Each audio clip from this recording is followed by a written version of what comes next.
Bombshell Television, taking you to the maximum level of global latest trending stories of born and living different people. So please subscribe, like, share, and comment our videos and enjoy. Hello everyone, my name is Bombshell. You're welcome to my channel. It's a Bombshell Television. Musho my latest musho zirikupisa channel inoboloncha among my channels.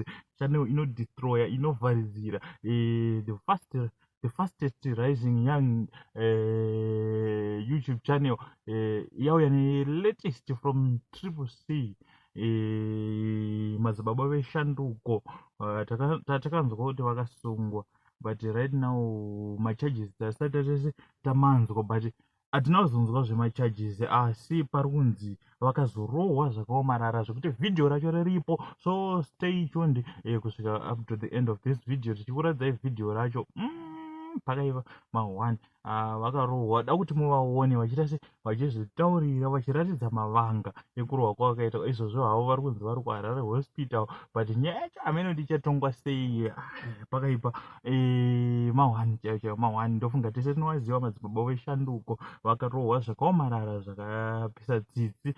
Kana neni pandakaona vhidhio irororo papakaipa guys. Zvikiitika muZimbabwe kana arivo vaitikira azvo isusu zvina nedu tingonyarara. Ungoziva hako kuti uri wesaidi ripi pakana kutosapotawo chinyu padi chekutofomwa nevanhu vasingagone kutsanangura mapati ava. Amen, because yai pakaipa.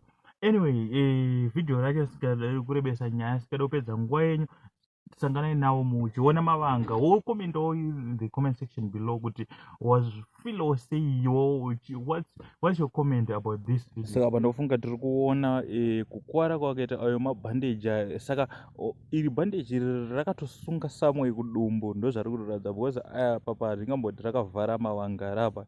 Saka ndo makwariro akaita madzibaba Veshanduko, ndo vhidhio racho iri. Saka comment in the comment section below kuti hey, what's your comment? Honai amana, kana ukaona murume mukuru agara so ukaona iro bhandeji rakasunga apa, saka kutokwara ikokwiye kunenge kwakaita se kwakaitika. Honai amana ari kuvhura makumbo ese akaita se akakwadzwa pakaipa, and it's known kuti akatorwa nezeta raP, and nyaya yake yangatadza hapana ataita se anyatsoburitsa kuti zvanga zviri chii, but hey, pakaipa hazvidi kudaro.